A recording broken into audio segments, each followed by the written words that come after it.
Hi swimmers, Jason Tate here, head coach of Southwest Swim, and I thought I'd take this opportunity to try and show you what happens when you lift your head when you're breathing. Now the story behind this is one thing that my daughter's coach Maya said to have a look at over lockdown if we can. So last week we got her in the pool. You may have seen my post, and we're lucky enough to have our own pool, so we can still swim in that one. But you may have seen my post that we were looking and testing some kit. So as part of that, I videoed her, so we could show Maya what she was doing within the stroke and what effect that had in the head position and everything else that flowed from that. So I'm just going to share that with you now. Share that here with you now. Okay, so we've got a reference line I've drawn. There's one I made earlier, look, and that lines up very roughly with the front of Maya's forehead. So Maya's problem is that she's got a very unstable head. Her breathing technique under the water is quite good. She breathes out under the water, so she's trickle breathing out. But she moves her head around a lot, and that causes her to bob up and down, her hips to go up and down, and basically causing a whole influx of other stroke flaws within her stroke. But the main thing I want you to look at today is just the head and what happens when she's breathing. Okay, so you'll see the body position drop, moving backwards, putting in extra work, etc. So let's have a very quick look at that. So we've got our reference point here, straight down Maya's forehead. So you can see she's relatively stable on that line, but as she starts to breathe, that breathing action you can see starts here because her head and eyes start to nudge up very slightly. Everything starts to move backwards because basically as she's lifting that head up, her body position in the water drops, and so she's causing more drag, so going backwards within the stroke. And there we can see almost like a sighting position in open water there. And so very, very high head when she's breathing. So everything is dropping behind, and she's lost a good 6 inches of water there as she's taken that breath. And we can see as she comes back in, she's still not on that line. She's probably lost about 3 inches. So if we take that as an example and as an average, 3 inches of distance lost every time Maya is taking a breath. Now imagine that over 100 meters.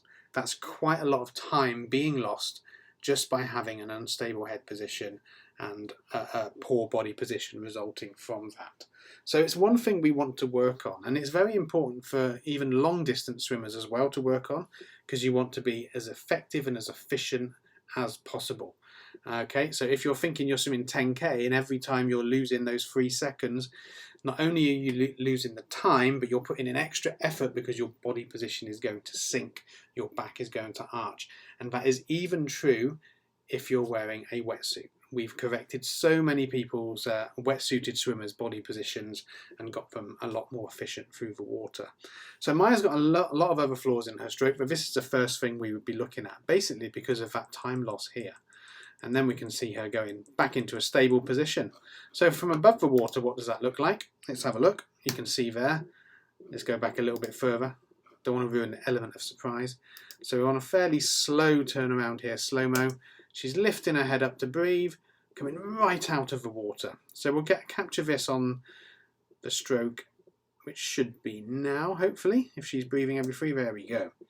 So for open water swimmers thinking, oh, she's sighting, that's fine.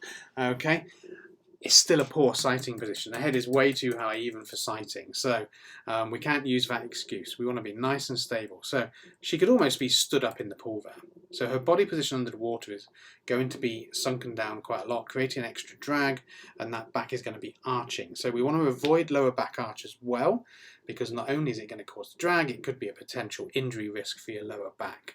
Okay, but the second thing is, when we breathe, we want to keep that head flat in the water, so we create a bow wave here. So the bow wave is where our head pushes the water away, and it creates almost a pocket of air to breathe into. Now, as a catalyst to this, with some swimmers, what we see is if you lift the head high, there's no bow wave because your head isn't in the water pushing that water away. So inadvertently, the swimmer then lifts up even more because they want to obviously take in air rather than water. So that's another effect a high head can have. So you're lifting your head to breathe, and then you're lifting it even higher because you want to get air in because you're scared of supping in water. Okay, so that's our other thing we want to be looking at. And then Maya plops her head back in the water, and you can see from under the water, let's go from here, that Maya's got a fairly good body position, hips nice and high in the stroke. And then as soon as she takes the breath, everything sinks at the back. Now she's also got some balance issues in the stroke, which could potentially be caused by other areas in the stroke. We can see that Maya's got a poor catch. She needs some catch development, and she crosses over under the body. So there are additional things that we would work on with Maya.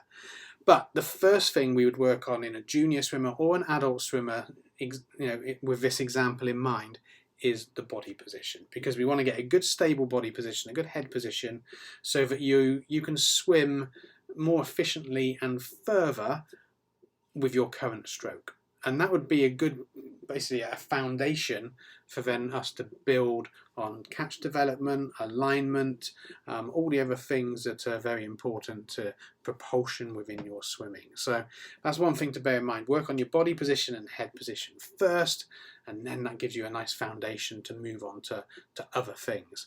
So that is my stroke. Very, very quick, just run through of that. But if you've got any questions on that, feel free to email me at jason@southwestswim.co.uk, or book yourself in for a one-to-one or a swim smooth video analysis in our endless pool, and we can go through this process in much more depth with your stroke, giving you an individual foundation and something to build on for the season ahead. So I hope that's been very, very useful, and I hope to see you soon. Bye bye.